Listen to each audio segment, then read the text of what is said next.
O nosso bom dia a todos e todas, nesta manhã de domingo, em que aqui nos encontramos para o estudo de Evangelho segundo o Espiritismo. Hoje nós vamos abordar o capítulo de número 5, cujo título é Bem-aventurados os aflitos. Dentro deste capítulo mesmo, nós escolhemos para a nossa preparação desta manhã o item 13, que tem a ver com motivos de resignação, quando Allan Kardec vai fazer as suas reflexões acerca desta passagem, desta bem-aventurança.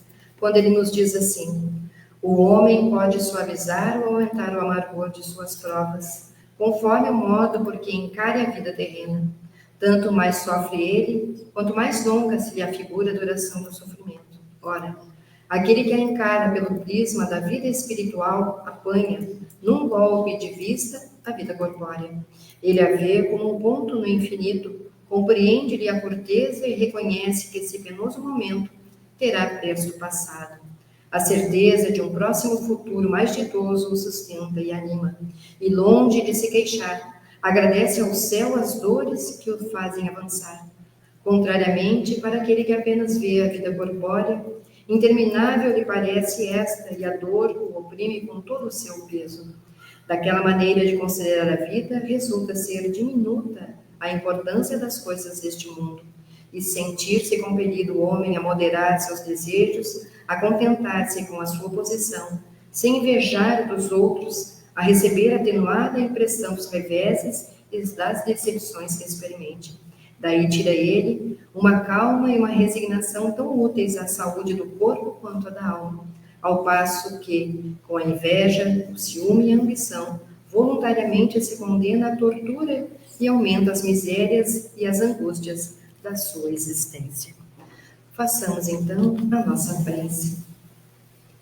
Queremos te agradecer, Deus, Pai de infinito amor e bondade, Tu que és toda justiça, toda bondade, toda misericórdia, todo amor, por estes momentos em que aqui nos encontramos, por este momento em que vamos refletir sobre a doutrina do Mestre amado Jesus, nosso modelo e guia, aquele que nos ensinou a humildade e a resignação como a forma mais eficaz de avançarmos enquanto espíritos imortais, trabalhando em nós as viciações e estabelecendo o rumo da felicidade eterna, da felicidade que todos nós queremos um dia alcançar, que é a consciência tranquila, a paz de espírito e o amor fraternal.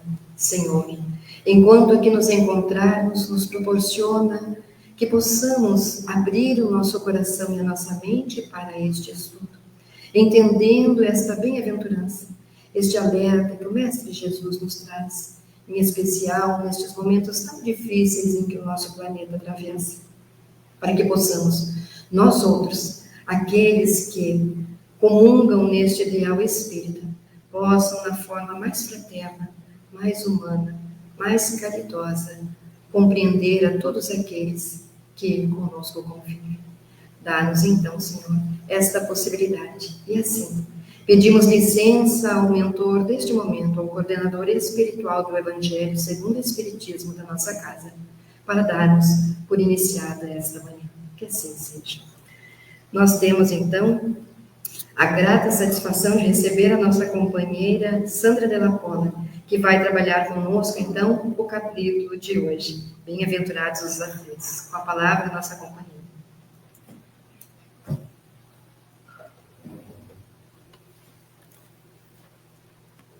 Obrigada, Solange. Bom dia a todos, queridos amigas, queridos amigos, estejamos em paz.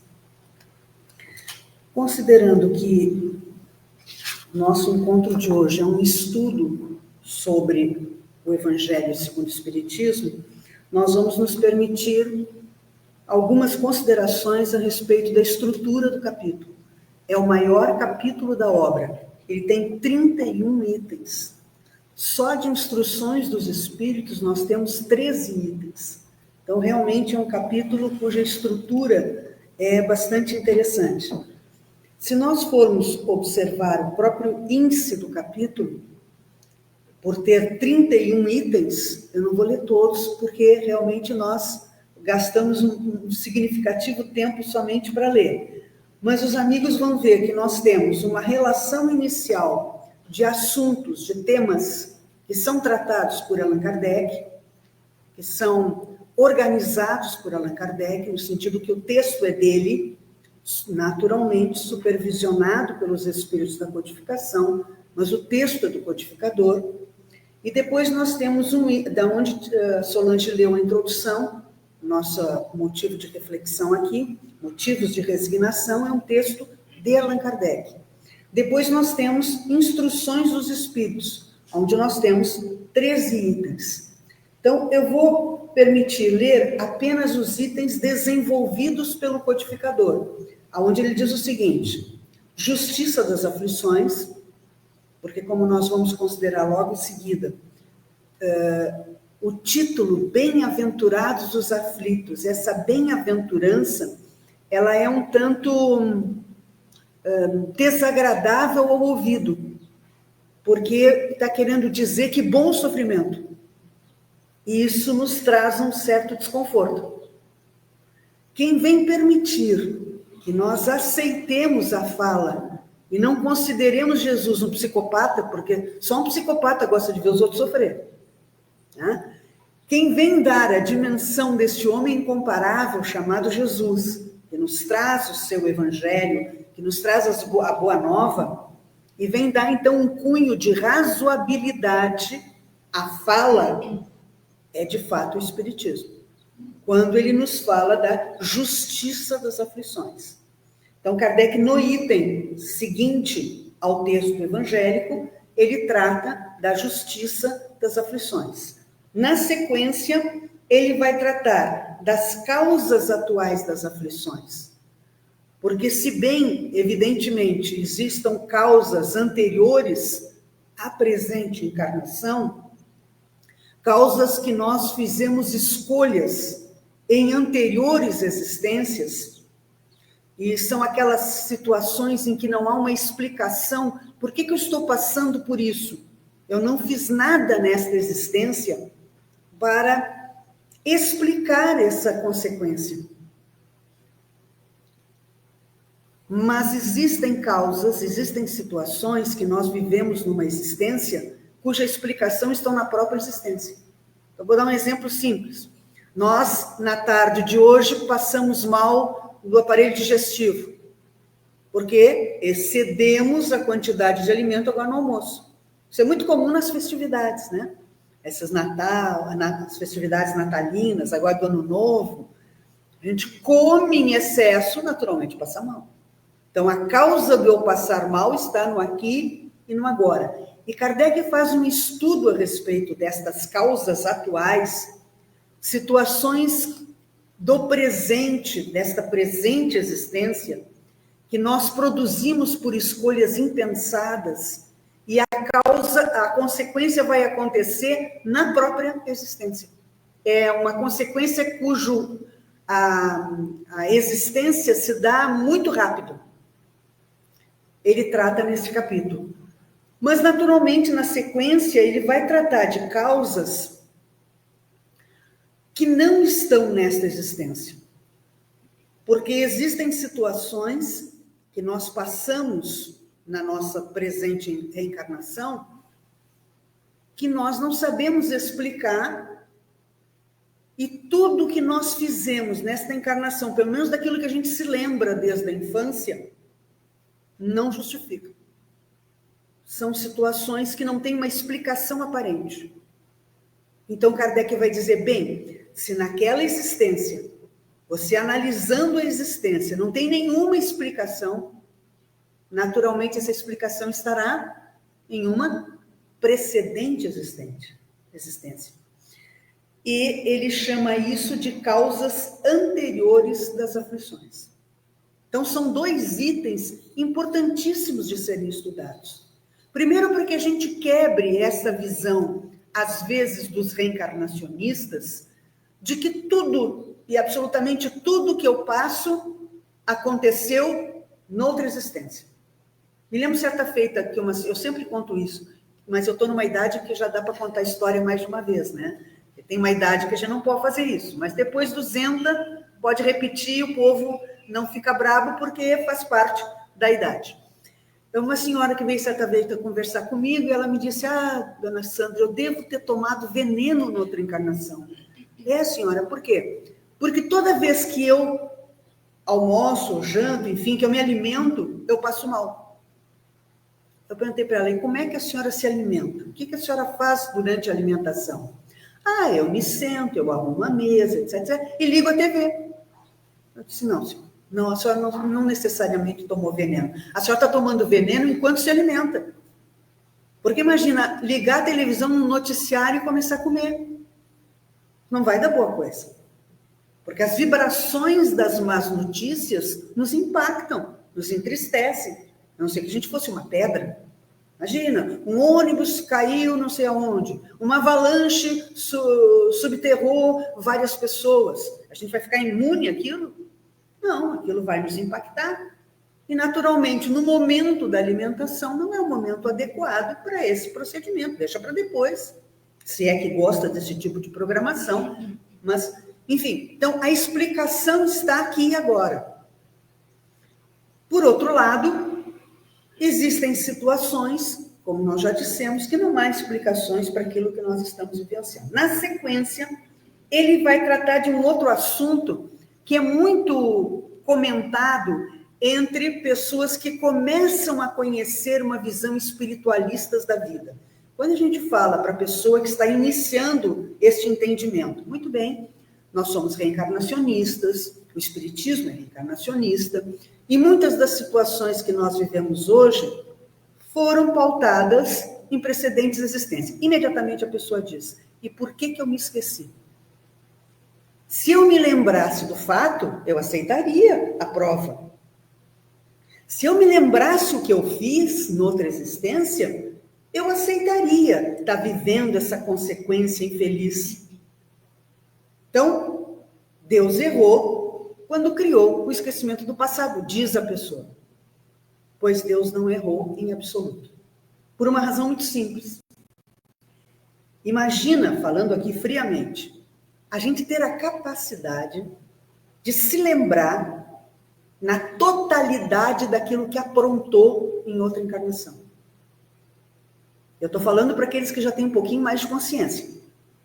Se quando a gente faz uma coisa pequena, relativamente pequena, nessa existência, a gente se enche de culpa, a gente não fica bem, uma pessoa que tem uma consciência mais adulta, mais acordada, mais comprometida com o bem, uma pessoa que seja mais comprometida com o bem, a realização do bem para o seu próximo, fazer o melhor que possa, tem uma visão ético-moral mais madura, ela se sente mal diante de um equívoco que produz.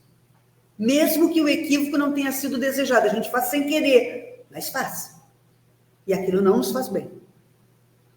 Agora imaginem lembrar nos detalhes coisas que nós realizamos em outra existência.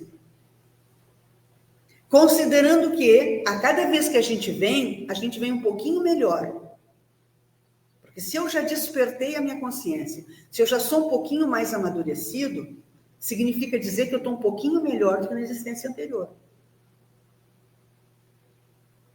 Significa dizer também que o ato que eu produzi na existência anterior é um pouquinho pior do que eu estou realizando aqui e agora. Já pensou lembrar disso? Dando um exemplo. Quantas vezes, eu falo naturalmente para as pessoas mais maduras, né, no sentido da consciência. Quantas vezes a gente diz uma palavra para uma pessoa, está discutindo um assunto, daí dá uma resposta que não devia ter dado. Aquela resposta mais desagradável. A gente fica, puxa vida, por que eu fiz isso? E cá entre nós foi só uma palavra. Agora imagina se lembrar que matou alguém. Não é uma lembrança agradável. Aquilo não vai fazer com que a gente se sinta bem. Pelo contrário, a gente vai começar a se sentir muito mal consigo, vai diminuir a nossa estima pessoal, porque nós vamos ver realmente as pessoas que nós podemos ter sido. E se essa pessoa que eu prejudiquei neste nível de gravidade, hoje convive comigo, como é que eu vou me sentir perto da pessoa? Então, o melhor negócio que Deus inventou, cá entre nós, foi o esquecimento passado.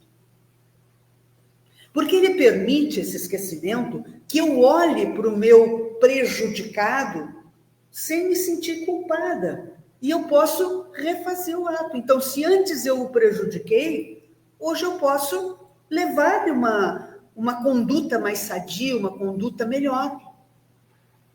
Sem que a culpa me impeça. Porque que vai acontecendo com o nosso conjunto de culpas? Vai diminuindo as nossas ações, nós vamos nos sentindo trancados. Uma pessoa que tem muita culpa, ela desenvolve depressão. E a depressão impede que eu acione a minha vontade na presente existência. Então, ter esquecido o fato é o melhor negócio. Porque eu posso aqui e agora, mais ou menos zerada na lembrança, eu digo mais ou menos, porque o texto de Kardec vai nos permitir entender que esse esquecimento não é tão esquecimento assim. Já falo nisso. Mas, de qualquer forma, esse esquecimento do passado vai permitir que a gente tenha liberdade de ação, que a gente se sinta em condições de refazer o ato. E, em refazendo o ato, repara eventuais distúrbios que tenha procedido, que tenha feito em precedentes existências. Eu disse relativo esquecimento, porque esquecimento total não existe. Kardec vai tratar disso. E Kardec vai dizer que nós temos, através das nossas tendências, através daqueles nossos gostos ou desgostos que não têm explicação, nós temos uma pequena chave daquilo que nós fomos ou daquilo que nós fizemos. A quantidade necessária que não perturbe a minha atual existência e me possibilite ver quem realmente eu sou. Qualquer pessoa que faça uma viagem para dentro e se autoconheça, vai ver realmente quem é. No sentido positivo, ou seja, das suas conquistas, daquilo que ele tem de bom já, construído por ele, mas daquilo que ele não tem de muito bom. E isso vai permitir com que se veja, especialmente o que a gente não tem de muito bom, o quanto nós éramos equivocados em precedente existência.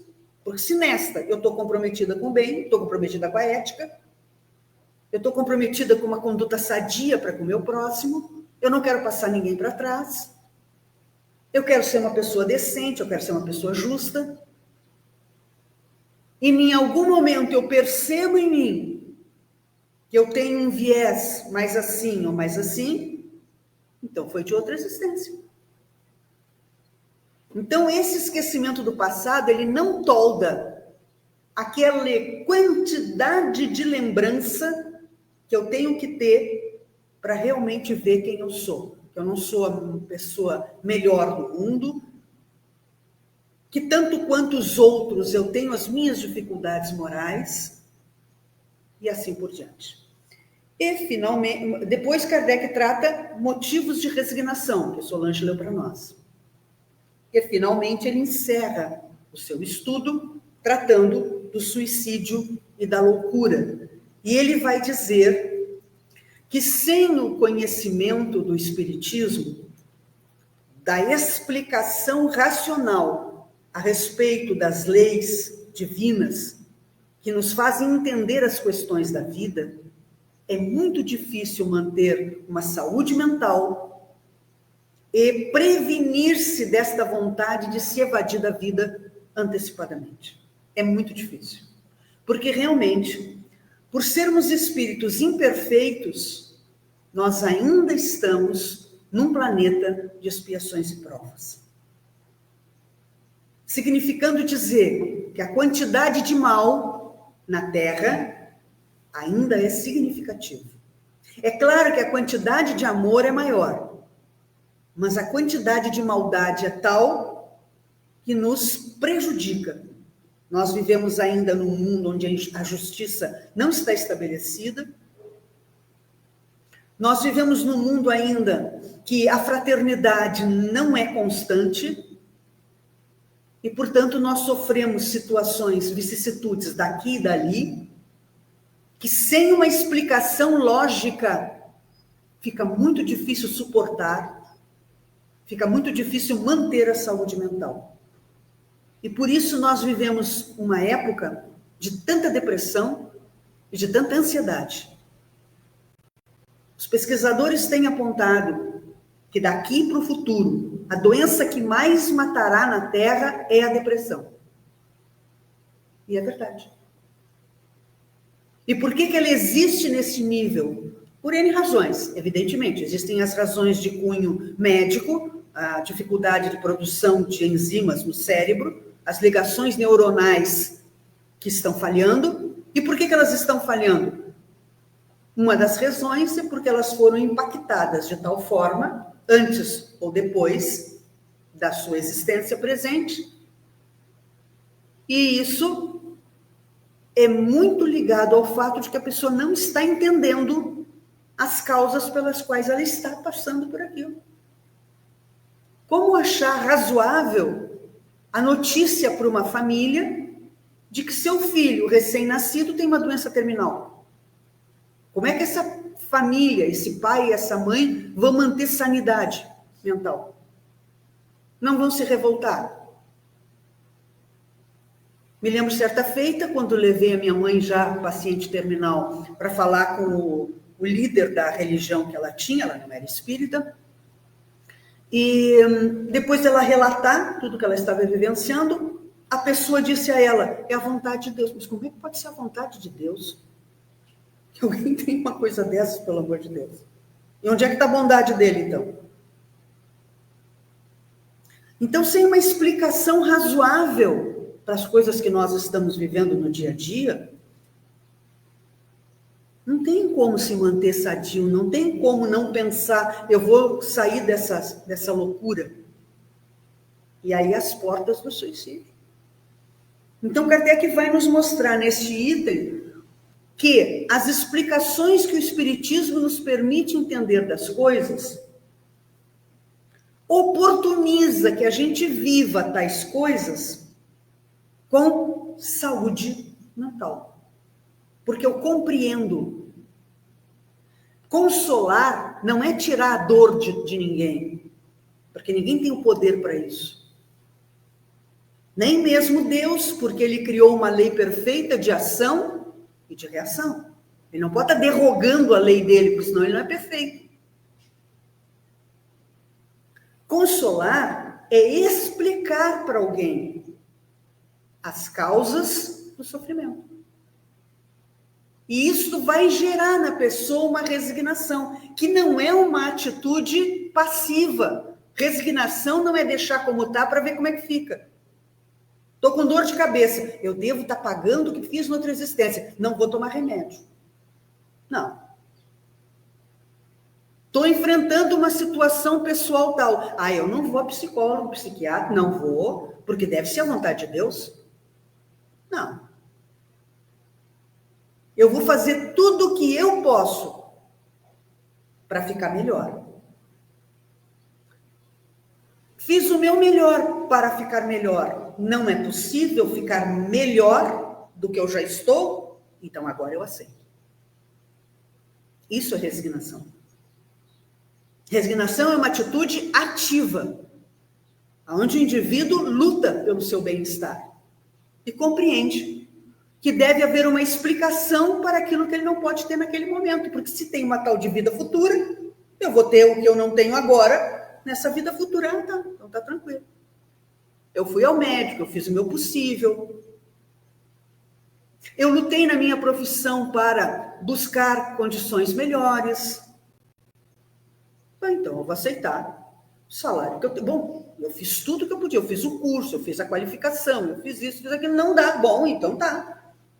Agora não é ficar em casa parado pensando, isso é a vontade de Deus. Não, isso não é a resignação. Isso é outra coisa. Então, efetivamente, ele vai nos explicar no suicídio e na loucura. Depois vem as mensagens muito bonitas e muito explicativas, a gente vai escolher uma depois, mas como não vai ser possível chegar ao final do capítulo, já vi pelo horário, eu vou trazer um trabalho de Kardec neste capítulo, e não é em todos os capítulos que tem, em que ele traz perguntas e respostas. Kardec formula perguntas e os espíritos lhe dão a resposta. Então, são mensagens, está nas instruções dos espíritos. Os últimos 4 itens do capítulo são em forma de perguntas e respostas. As perguntas são de Kardec, as respostas são dos espíritos. Neste caso aqui, do capítulo 5, a primeira resposta é do espírito Bernardino, na cidade de Bordeaux, em 1863. Portanto, muito próximo da primeira publicação do Evangelho, em abril de 64.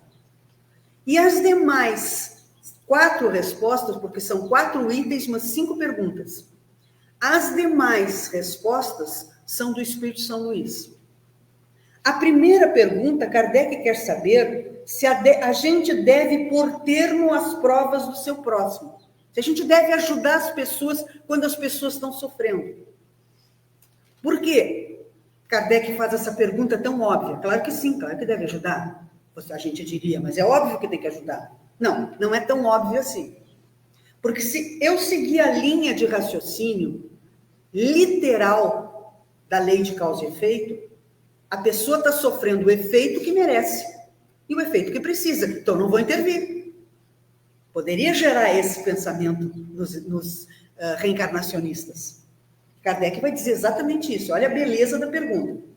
Deve alguém pôr termo às provas do seu próximo quando possa? Ou deve, para respeitar os desígnios de Deus, deixar que siga o seu curso? A pergunta tem uma lógica interna. E Bernardino vai responder, claro que tem que intervir.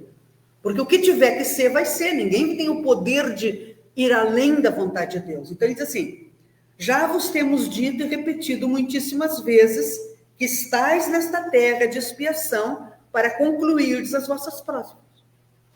E que tudo que vos sucede é consequência das vossas existências anteriores. São os juros da dívida que tendes de pagar. Este pensamento, porém, provoca em certas pessoas reflexões que devem ser combatidas. Pois ele diz assim, digamos antes, vejamos que meios o Pai misericordioso me pôs ao alcance para suavizar o sofrimento do meu irmão. Ajudai-vos, pois, sempre mutuamente nas vossas respectivas provações, e nunca vos considereis instrumentos de tortura, mas de ajuda. E conclui, resumindo, todos estáis na terra para expiar, mas todos, sem exceção, deveis esforçar-vos por abrandar a expiação dos vossos semelhantes, de acordo com a lei de amor e caridade. Bernardino. A segunda pergunta de Kardec. Um homem está agonizante, presa de cruéis sofrimentos.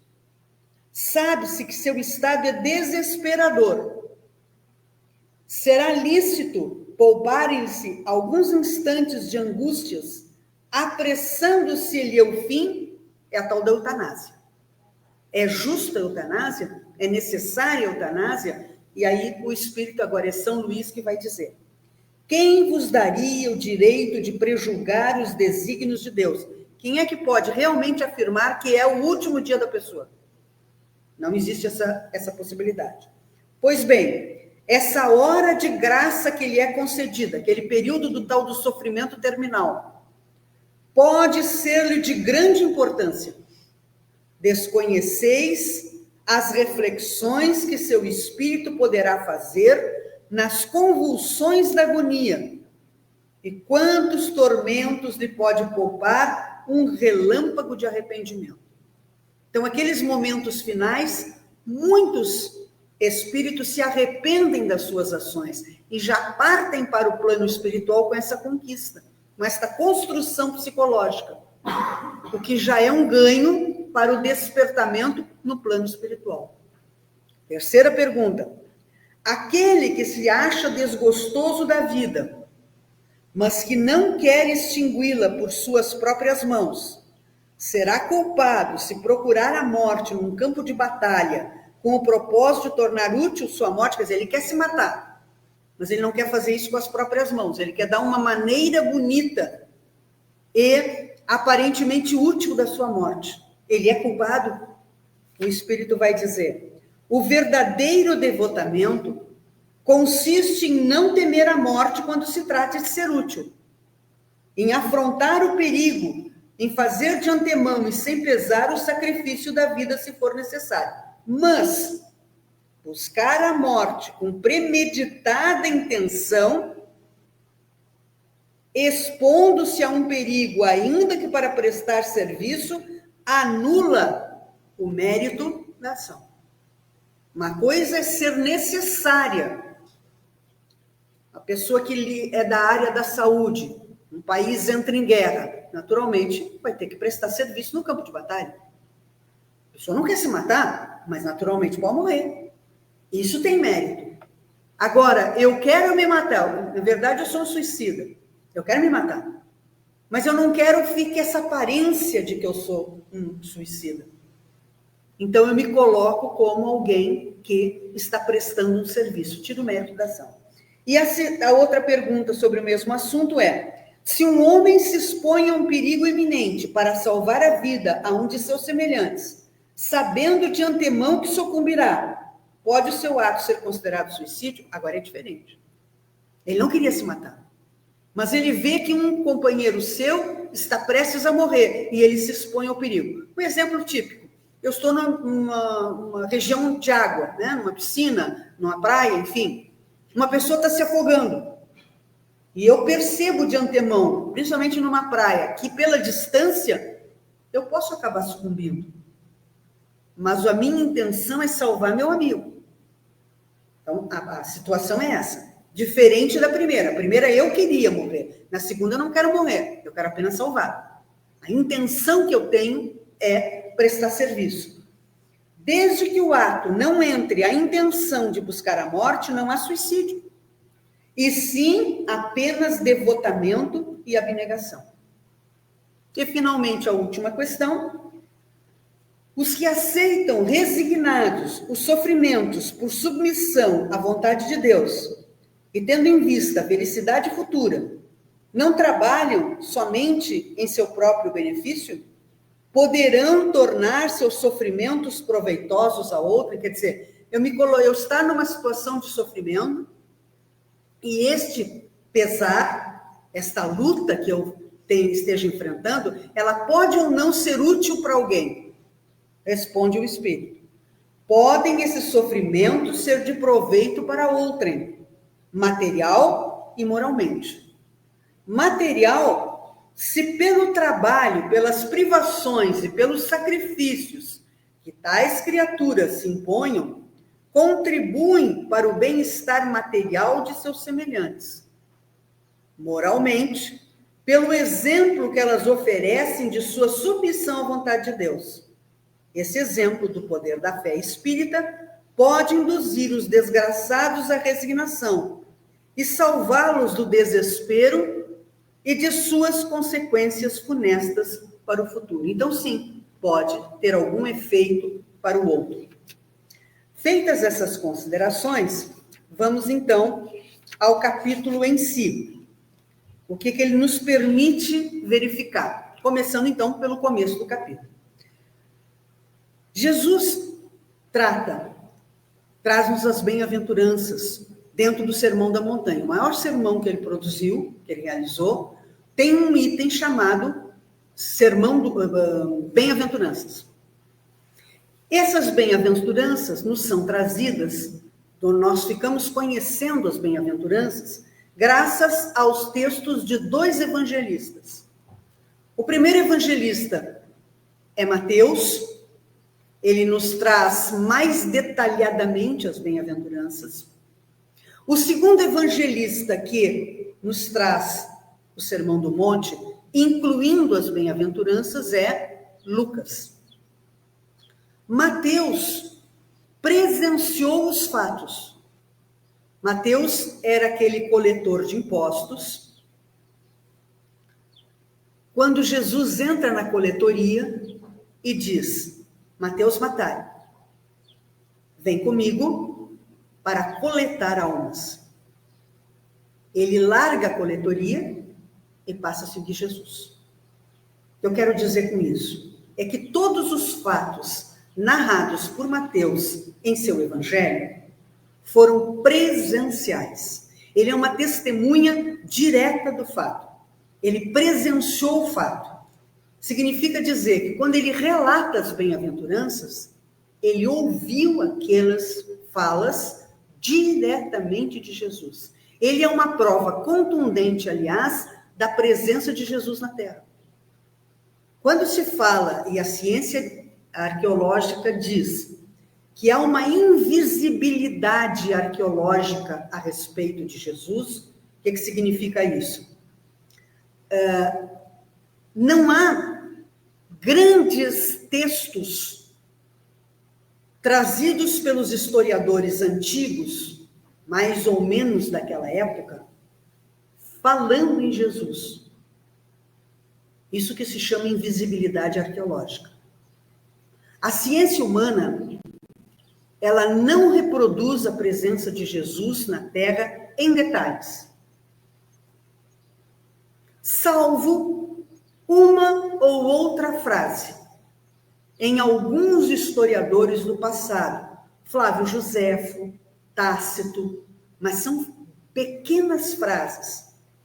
Aquele grupo que seguia Jesus, aquele nazareno, e nada mais que isso. Então, o que autorizou a ciência a dizer que é invisível a presença de Jesus na Terra. No entanto, também nós podemos afirmar, agora ainda dentro da ciência humana, que a presença dele tem evidências científicas da ciência humana. Por quê? Porque estes historiadores fazem breves falas, mas fazem falas, e muito pela descrição e pelos textos do Evangelho. Em particular, de dois evangelistas. Mateus, que viveu com Jesus, e João, que viveu com Jesus. Ambos são testemunhas oculares e vivenciais com este personagem chamado Jesus. Naturalmente, João Marcos, não conheceu Jesus. Ele tinha aproximadamente 6 anos quando Jesus transitou na Terra. Sua mãe era cristã, é uma das Marias piedosas do Evangelho, e ele era sobrinho, também era sobrinho, de Barnabé. Nós vamos conhecer Barnabé por ele ser aquele companheiro de Paulo de Tarso. Então, ele conheceu a fala de Jesus indiretamente. Outro que conheceu indiretamente foi Lucas. Lucas era médico. Certa feita, ele aporta num porto e ouve Paulo falando. Paulo está fazendo um discurso e ele se encanta pela fala de Paulo. Torna-se cristão. E, posteriormente, Paulo pede a ele que vá às cidades aonde Jesus percorreu e fale com as testemunhas presenciais da vida de Jesus e escreva sobre isso. Então, ele vai para a Palestina e convive, muito particularmente, entrevista Pedro, depois ele entrevista, não sei qual é a ordem exatamente, mas depois ele entrevista João e, finalmente, nós temos a entrevista de Maria. Esses 3 personagens que viveram com Jesus relatam a Lucas. E o texto de Lucas é o mais belo texto do Evangelho. Os críticos de literatura costumam dizer que o texto de Lucas é um dos mais, se não o mais belo texto de literatura até hoje. É uma leitura imperdível o texto de Lucas. Mas ele não foi um personagem que viveu diretamente com Jesus. No entanto, repetindo, João foi e Mateus, que é um dos que tratam das bem-aventuranças, foi. Daí porque as bem-aventuranças de Mateus são mais descritivas, é mais detalhado no texto de Mateus as bem-aventuranças. No de Lucas é mais resumido. No entanto, Lucas vai trazer uma coisa que Mateus não traz, que é o senão. Se nós pegarmos as bem-aventuranças, e Kardec trata de 5 bem-aventuranças no Evangelho segundo o Espiritismo. Kardec trata dos aflitos, depois no 7 dos pobres de espírito, no 8 dos puros de coração, no 9 dos pacíficos e no 10 dos misericordiosos. Se nós pegarmos as falas de Jesus em relação a esses 5 situações, bem-aventurados os aflitos, porque serão consolados. Ele está dando a causa e o efeito. A causa é estar aflito verdadeiramente pelas razões certas. Efeito, consolo. Os pobres de espírito, a causa é ser humilde, ver Deus. Brando e pacífico, possui a terra, herda a terra. Está implícito nessa bem-aventurança a consequência de quem não é. Aflito pelas razões certas e aflito pelas razões erradas, porque o ciúme é uma aflição. A inveja é uma aflição, mas ela não vai ter consolo. Então, é preciso ser aflito pelas razões certas. Eu sou aflito porque eu estou vivenciando e buscando mudar os efeitos, porque eu estou tentando mudar as causas do que me faz aflito. Eu sou aflito hoje, ou estou aflito hoje, por razões desta existência ou de outra existência, em que eu tomei decisões erradas, em que eu não fui ao encontro da lei divina de justiça, de amor e de caridade, mas eu fui de encontro, eu bati na lei. Eu não fui nem justa, nem amorosa, eu não amei, e nem caridosa.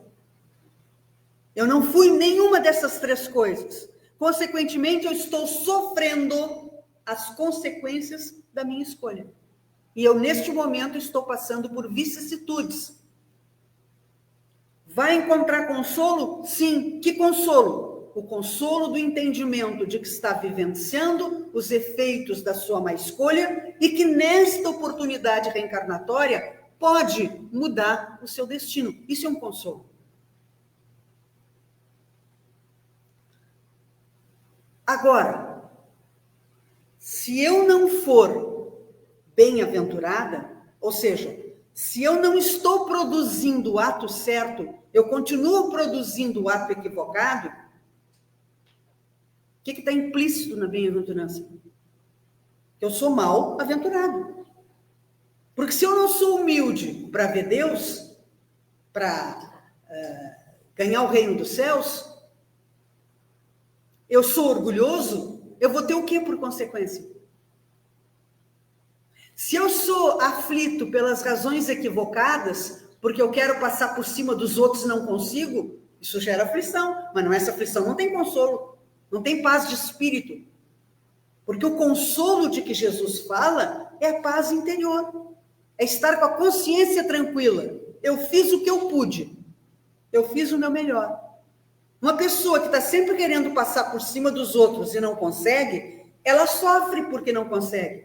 Eu queria pisar em cima dele, mas ele não ficou ali, ele tirou o pé. Eu queria pisar no pé dele, mas ele puxou o pé. Eu não consegui pisar. E a pessoa fica aflita. essa pessoa não vai ganhar consolo de estar com a consciência tranquila, porque ela não queria fazer coisa boa. Então, as bem-aventuranças não trazem as consequências daqueles que não produzirem os atos em relação à lei. Porque é da lei a necessidade de ser humilde, é da lei a necessidade de ser sincero, é da lei a necessidade de ser pacífico, e é da lei a necessidade de ser misericordioso.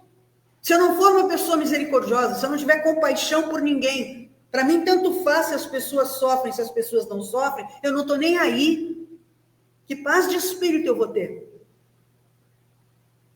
Se eu sou uma pessoa que onde eu estou, eu implanto violência, que paz de espírito eu vou ter? Naturalmente eu não sou bem-aventurado, eu sou um mal-aventurado, mas não está escrito no Evangelho isso. Salvo Lucas, que traz as consequências em relação à má-aventurança dos aflitos. Então vamos ler na íntegra para a gente poder entender. Olhem no texto primeiro de Mateus. Bem-aventurados que choram, porque serão consolados. Bem-aventurados os famintos e os sequiosos de justiça, porque serão saciados. Bem-aventurados os que sofrem perseguição pela justiça, pois que deles é o reino dos céus. Vamos nos lembrar que Jesus está considerando aqui a vida futura. Pode ser que não seja imediato que eu me sinta assim. Né? Eu sou esse personagem aqui, vamos imaginar, não é meu caso pessoal, eu ainda não sou, infelizmente. Mas vamos imaginar quem seja, uma pessoa faminta e sequiosa de justiça, uma pessoa que sofre perseguição pela justiça. Está dizendo o texto aqui que ela vai se sentir bem, mas não quer dizer que ela vai se sentir bem daqui a 5 minutos. Porque nós temos a tal da vida futura. Então, em algum momento, ela vai se sentir bem. E a pessoa que não for faminta de justiça, a pessoa que não sofrer perseguição pela justiça, ela vai se sentir mal. É isso que está escrito no texto. Agora o texto de Lucas. Bem-aventurados vós que sois pobres, porque vosso é o reino dos céus. Bem-aventurados vós que agora tendes fome, porque sereis saciados. Ditosos sois vós que agora chorais, porque rireis. De novo, não necessariamente daqui a 5 minutos, mas vai haver este retorno positivo, porque a pessoa está indo ao encontro da lei. E agora ele traz o senão. Mas, ai de vós ricos, e ele não está falando necessariamente de finança. Pobreza não é só ausência de condições financeiras, como riqueza não é só abundância financeira, é qualquer riqueza e qualquer... Há pessoas que são pobres de sentimentos, elas não têm empatia, tem pessoas que não têm a menor preocupação com o seu próximo, então são pobres neste sentido. E naturalmente está falando daqueles que são pobres, no sentido que lhes foi tirado injustamente o mínimo para que pudessem subsistir. Embora tenha uma explicação na lei de causa e efeito para que eles estejam passando por isso, ninguém tem o direito de explorar a quem quer que seja. Pode ser justo eu ter que ser pobre, mas ninguém tem o direito de me pagar mal financeiramente no fim do mês pelo meu trabalho. Eu agora vou contratar a Sandra e vou pagar ela metade do salário mínimo. Por quê? Porque noutra encarnação ela fez isso que mereça. Quem tem que me cobrar é Deus. É justo que seja pago e remunerado conforme o mínimo necessário para a pessoa subsistir. Tá? Mas aí vem Lucas e diz assim: mas ai de vós ricos, que tendes no mundo a vossa consolação. Ou seja, aquela pessoa que no mundo ganhou tudo. Quantas vezes a gente vê? Pessoas que o mundo facilita o andamento delas. Tem um texto no Evangelho que diz, vai muitas vezes um pobre, uma pessoa mal vestida, ele quer dizer, num determinado local para ser atendido, tratam mal. Aí o texto do Evangelho diz, vai um rico debochado, e todos aplaudem. Não é verdade isso? Quando eu comecei a fazer estágio na minha profissão, eu ia para a faculdade, jovem na época, de calça de brim, tênis, essa maneira de jovem se vestir. E eu comecei a ter que ir no meu local de trabalho, onde eu ia buscar as questões, né? Eu sou da área do direito, eu ia com essa roupa. E ficava esperando, e as pessoas passando na minha frente. Aí um dia eu olhei, mas o que elas têm que eu não tenho? E me dei conta que todo mundo estava bem vestido. No outro dia eu me vesti, que nem fosse, né? E cheguei no mesmo lugar. Passei na frente de todo mundo. Então, encontra na terra a sua consolação. São pessoas que são bem tratadas porque corrompem. São pessoas que são bem tratadas porque mentem. São pessoas que ganham tudo porque passam por cima dos outros. E aqui na terra, não vai acontecer nada com elas. Porque por mais que a justiça humana lute para fazer o seu melhor, ela tem limites. Ela não tem como ir dentro da pessoa e saber se ela mente, se ela não mente. Agora, Deus sabe. E em algum momento isso volta para o indivíduo. Senão aqui e agora, porque eles passam ilesos diante da justiça dos homens, perante a justiça de Deus não tem como fazer. Então ele diz, porque na terra está saciado. Ai de vós que estáis saciados, porque tereis fome. Ai de vós que agora rides, porque sereis constrangidos a gemer e a chorar. Não é um riso natural, a pessoa que é sorridente, que é alegre, ela vai ser punida na próxima encarnação. Não, é aquele riso cínico, aquele riso debochado. Esse riso, que muitas vezes é consequência da injustiça e do mal, ele vai receber a sua devida punição. Então, Lucas traz, e é a única bem-aventurança que consta, imediatamente as consequências do não fazer o bem, não fazer o adequado. E depois, somente para a gente encerrar, nós já estamos próximos do final, o primeiro item que Kardec vai tratar, que ele chama de justiça das aflições, é o item que eu referi na abertura. Quando a gente fala bem-aventurados os aflitos, para um leigo, claro que nós já estamos acostumados aqui aos domingos a ouvir o Espiritismo, estudamos, etc, etc. Para nós isso não é impactante, não causa espécie. Mas para uma pessoa que não conheça, não fica agradável ouvir essa fala. Porque passa a impressão que nós estamos aplaudindo Jesus por aplaudir a infelicidade. Nós estamos transformando este homem incomparável em um psicopata, que de alguma maneira se sente bem pelo sofrimento alheio. Mesmo nós, na nossa imperfeição, a gente procura socorrer quem está sofrendo. E Jesus acha que ser aflito, então, é uma coisa muito positiva. Aí Kardec vai dizer e vai tratar dessa tal justiça das aflições. E ele vai dizer o seguinte: somente na vida futura podem efetivar-se as compensações que Jesus promete aos aflitos. Muitas dessas coisas, a gente referiu agora quando explicou a passagem evangélica, muitas das questões que Jesus promete não é imediata, depende da vida futura. Se a certeza do futuro, a certeza do futuro, essas máximas seriam um contrassenso. Ainda mais, seria um engodo. Mesmo com essa certeza, dificilmente se compreende a conveniência, de sofrer para ser feliz.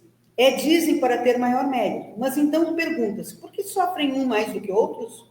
Por que nascem uns na opulência e outros na miséria, sem coisa alguma haverem feito para que justifique essas posições? Porque uns nada conseguem, ao passo que a outros tudo parece sorrir? Todavia, o que ainda menos se compreende é que os bens e os males sejam tão desigualmente repartidos entre o vício e a virtude, e que os homens virtuosos sofram ao lado dos maus que prosperam.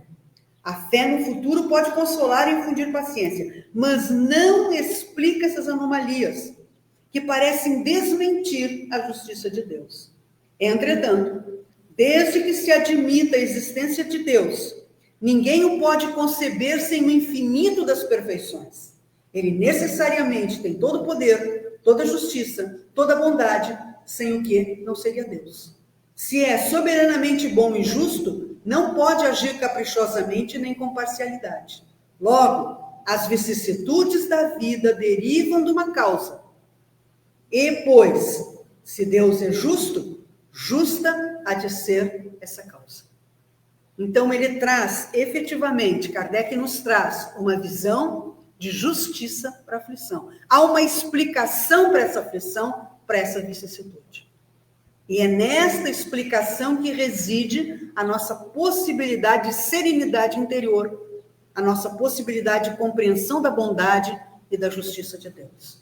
De fato, Jesus é uma personagem incomparável.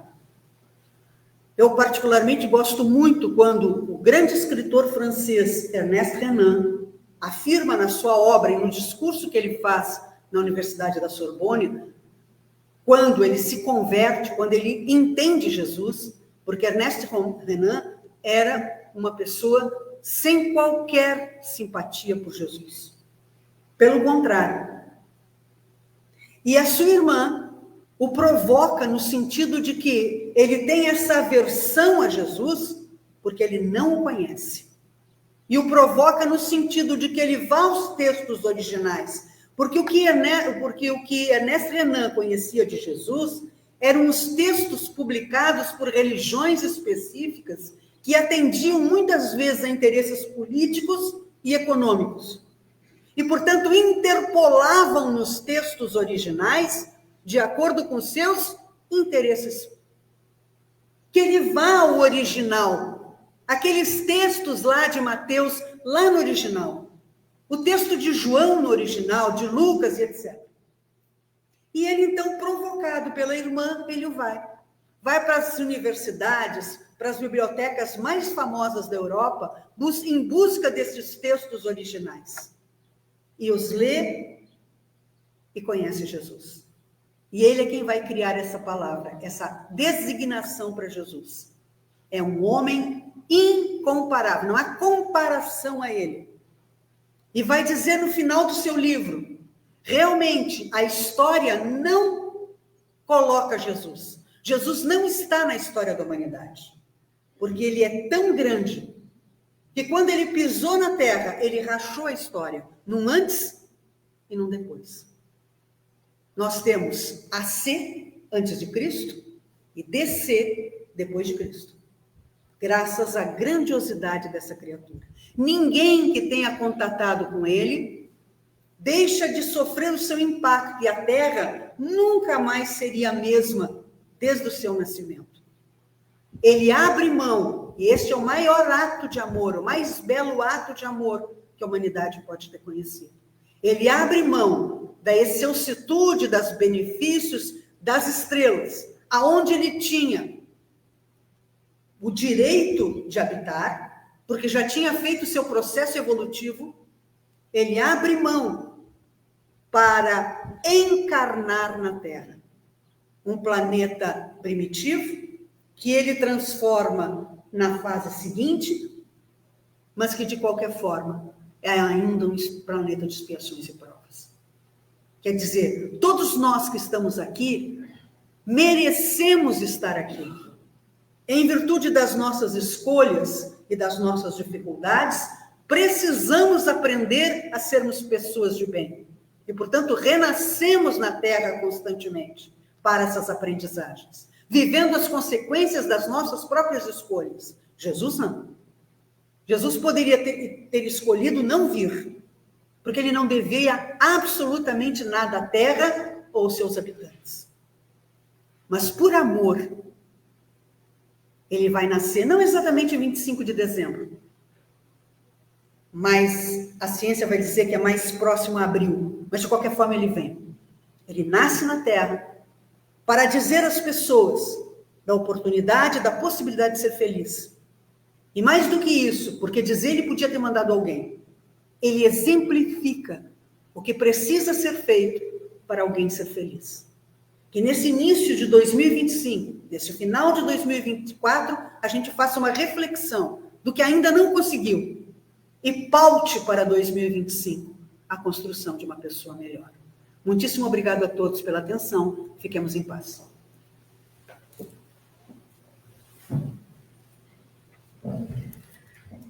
A nossa mais profunda gratidão à companheira Sandra pela explanação e pela possibilidade que nos abre da reflexão, principalmente, como ela nos disse, neste momento em que nós fazemos o balanço da nossa vida, do nosso ano, para reiniciarmos uma nova oportunidade. Façamos a nossa prece, agradecendo como sempre, em todos os momentos, a nossa gratidão a Deus, nosso Pai, Deus de tudo e de todos, o Criador do Universo. Que saibamos, Senhor, cada vez mais entender a Tua lei, e mais do que entendimento, Senhor, introjetar em nosso coração essa necessidade de cumpri-la, porque em a entendendo, vamos ser mais fraternos, mais humanos, mais humildes, mais resignados com esta Tua lei. E isso nos trará a felicidade, aquela felicidade que Jesus nos aponta como a vida futura. Obrigado por esta manhã, obrigado por este ano de grandes desafios, que possamos avançar no próximo ano de uma forma muito mais qualificada, emocionalmente, espiritualmente, sendo todos nós mais caridosos.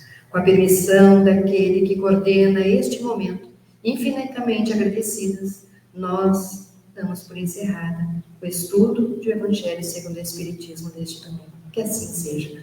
Um bom domingo, uma boa entrada de anos a todos e até o próximo domingo.